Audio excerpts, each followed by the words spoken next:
में बताएं। हमने हमारे समाज के संवैधानिक अधिकार की लड़ाई पिछले 40 साल से हम लड़ रहे हैं।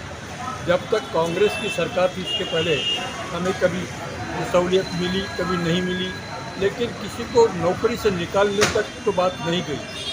10 साल के पहले ये भाजपा की सरकार जब आई तब इन लोगों ने कहा था कि ये सवाल अगर हम सत्ता में आते हैं तो 6 महीने के अंदर छुड़ा देंगे इसको। हमने विश्वास किया इनके ऊपर, पर्टिकुलरली देवेंद्र फडणवीस साहब और गडकरी, ये दोनों ने हमको ये वादा किया था कि हमारी सरकार आते ही हम ये इसकी बंदोबस्त कर देंगे, केंद्र में एक इसका संविधान में इसकी एंट्री करा देंगे तो प्रश्न छूट जाएगा। के बाद में भी ये समस्या वैसी की वैसी लटकी रही है। अभी तो ये चंद दिन पहले इसी महीने में हमारे एक वरिष्ठ पदाधिकारी चंद्रभान फराते साहब, इनको नौकरी से 30-32 साल के बाद बर्तरफ कर दिया गया। ये अनोखी बात है। अगर एक आदमी का प्रमाण पत्र अवैध आप ही देंगे, वैध करके आप ही करेंगे उसको अवैध करके और नौकरी से निकाल देंगे। आप जानते हैं बर्तरफ करना माने इनको कुछ भी नहीं मिलेगा, खाली हाथ से घर जाओ। यही बात हमारे जो लोग रिटायर हो गए हैं उनको लगता है कल चल के हमारे पेंशन भी ये बंद कर देंगे। आप सभी बोगस है। इस प्रकार की भावना ये सरकार हमारे समाज में डालना चाहते हैं और इससे सरकार के विरोध में बहुत बड़ा पैमाने पर असंतोष है। हम चाहते हैं, अभी भी समय है, देवेंद्र फडणवीस जी जैसे बोले थे वैसा एक 4 लाइन का प्रस्ताव सेंटर को भेज दे। पुराने मध्य प्रांत वराड में, हम पूरे महाराष्ट्र की बात नहीं कर रहे हैं, पुराने मध्य प्रांत वराड में ओल्ड स्टैंडेरा जो बुनकरी का धंधा करने वाले हलबा थे, उनको उनकी बुनकरी के धंधे के कारण कोष्टी नाम से रिकॉर्ड किया गया है। वो सब हमारे हलबा है और अनुसूचित जमात क्रमांक 19 पर जो केंद्र सरकार की इसमें है वो अधिकार हमारा है, वो हमको अधिकार वापस मिले। इसलिए संविधान में दुरुस्ती करो, ऑर्डर निकाल दो।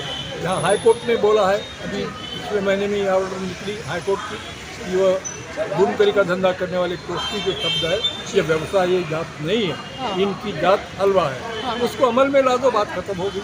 लेकिन नहीं हो रहा। हमारे साथ लगातार विश्वासघात हो रहा है और एक्सट्रीम एंड पे चले गया जो चंद्रभान जी को उन्होंने डिसमिस किया। इसलिए हमारे समाज में जो असंतोष है, समाज ने ये निर्णय लिया है कि हम इसका बदला लेंगे, ये हम बर्दाश्त नहीं करेंगे। विश्वासघात को माफ़ी नहीं होती, यही कह रहा है। तो जो सेक्शन 10 आप लोगों पे जो लागू हुआ है, जिसके हिसाब से आपको जो संपत्ति चुकानी है तो अपना घर-दार बेचकर भी आपको शायद ये संपत्ति चुकानी है, इस चीज़ पर आपकी क्या प्रतिक्रिया है? और क्या ये सेक्शन सिर्फ हलबा समाज के लिए है या आदिवासियों को भी ये सेक्शन लागू किया गया है? ये सभी के लिए लागू होता है, लेकिन हम उसमें आते नहीं तो भी हमको उसमें लपेटना, ये कहाँ तक उचित है? जी। अगर किसी ने बोगस काम किया, सब मान लो एक बम्मन है, उसने हलवा का प्रमाण पत्र लिया और मैं जिसको कोष्टी आप कहते हैं मैंने हलवा का प्रमाण पत्र लिया, तो ये तो सुप्रीम कोर्ट में भी बात हुई है।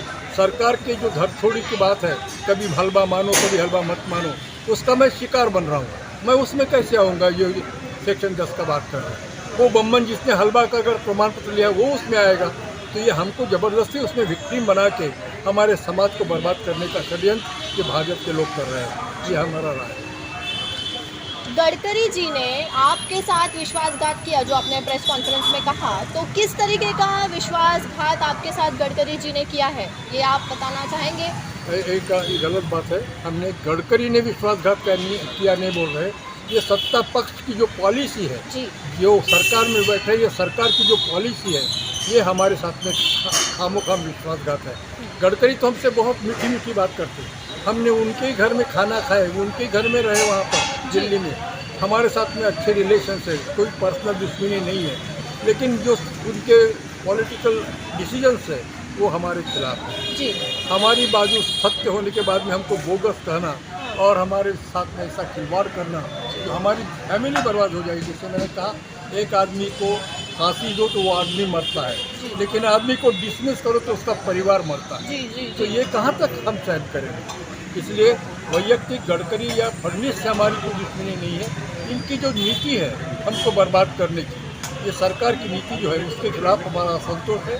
हमारा समाज समझ चुका है कि यह धोखेबाजी हमारे साथ में हो रही, हम इसको बर्दाश्त नहीं करेंगे। भाजपा की सरकार के लिए आपका कोई संदेश? हमारा प्रॉब्लम आज भी वो सॉल्व कर सकते हैं। गडकरी साहब को, फडणवीस साहब को हमारी आज भी रिक्वेस्ट है कि हमारी छोटी सी सिफारिश आप केंद्र में भेज दीजिए। बुनकरी का धंधा करने वाले जिनको पौष्टिक कहते हैं ये हलवा है, उनको अनुसूचित जमात के अंदर जो सहूलियत मिलती है दी जाए, खत्म बात। धन्यवाद।